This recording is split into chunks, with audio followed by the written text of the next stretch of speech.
Welcome back to our channel of love and philosophy. Today, we're stepping into a profound spiritual landscape to explore the words of Sheikh Fareed, a revered 12th century Sufi saint whose writings are enshrined within the Guru Granth Sahib. His teachings are often direct, sometimes stark, but always deeply compassionate, aiming to wake us up from the slumber of worldly attachment. We're looking at his very first Salok. It deals with the one universal truth we all face, our own mortality. But instead of presenting death as a tragedy, Fareed Jee reframes it using one of humanity's oldest metaphors for union, a wedding. Before we dive into the verse itself, it's important to know how this writing begins. Like all compositions in the Guru Granth Sahib, it starts with an indication, recognizing the one universal creator, realized by the grace of the true Guru. This sets the stage, reminding us that everything that follows is viewed through the lens of divine oneness.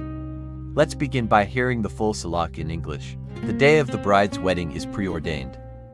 On that day, the messenger of death, of whom she had only heard, comes and shows its face. It breaks the bones of the body and pulls the helpless soul out. That preordained time of marriage cannot be avoided. Explain this to your soul. The soul is the bride, and death is the groom. He will marry her and take her away. After the body sends her away with its own hands, whose neck will it embrace? The bridge to hell is narrower than a hair. Haven't you heard of it with your ears, Fareed? The call has come. Be careful now, don't let yourself be robbed. This is a powerful, intense piece of writing. Let's break down exactly what Sheikh Fareed is teaching us here, piece by piece. The fundamental metaphor running through this entire hymn is the wedding. In many spiritual traditions, particularly in Sufi and Sikh thought, the human soul is described as the bride, longing for her ultimate reunion with the divine. When Fareed Jee says, the day of the bride's wedding is preordained, he's speaking about the moment of death. In our modern world, we often try to ignore death or postpone it with medicine and technology. But Fareed Jee reminds us of an ancient truth. The exit date is already fixed. It's preordained. It's not a random accident, but an appointment we all must keep. He continues, saying, on that day, the messenger of death, of whom she had only heard, comes and shows its face. We all intellectually know that death exists. We hear about it, but we rarely truly believe it will happen to us. Fareed Jee is saying that on that preordained day, the concept becomes a reality. The abstract idea of the messenger of death becomes a face-to-face encounter. Then, the script turns visceral. He writes, it breaks the bones of the body and pulls the helpless soul out. This isn't necessarily meant to be taken literally, though it sounds painful. It's a metaphor for the intensity of the separation. We are so deeply identified with our physical bodies, so attached to this worldly life, that tearing the soul away from it feels like breaking bones. It highlights how deeply stuck we are in the illusion of our physical existence. Fareed Jee then urges us to internalize this reality. He says, explain this to your soul. The soul is the bride, and death is the groom. He will marry her and take her away.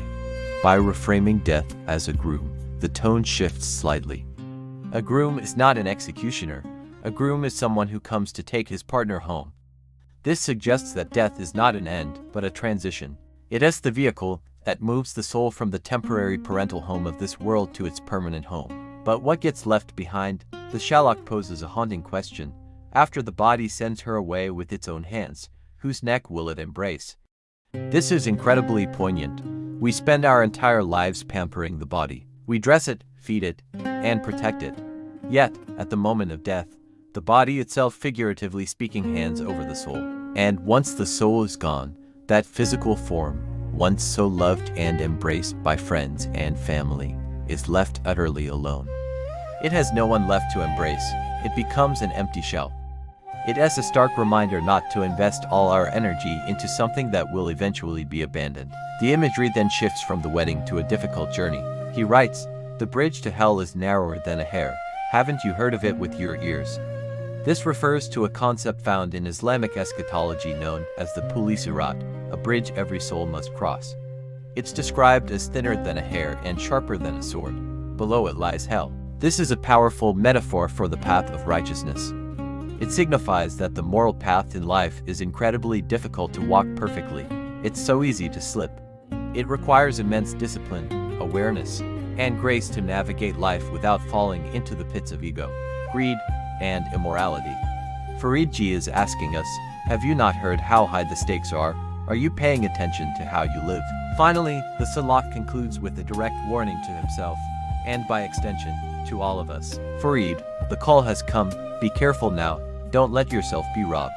What is this robbery he speaks of? It's not the theft of money or possessions. It's the theft of time. It's the theft of opportunity.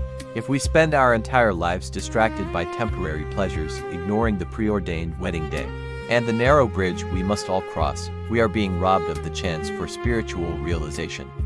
We are losing the most precious currency we have, our breaths. Sheikh Fareed Jee's opening verse is a wake-up call. It asks us to look at the inevitability of our departure not with fear, but with preparation. It asks us to realize that we are souls on a temporary journey, and to ensure that when the groom arrives, we are ready for the wedding. Thank you for joining me in exploring this profound wisdom. If this reflection resonated with you, please like, share, and subscribe for more journeys into the heart of spiritual philosophy. See you next time.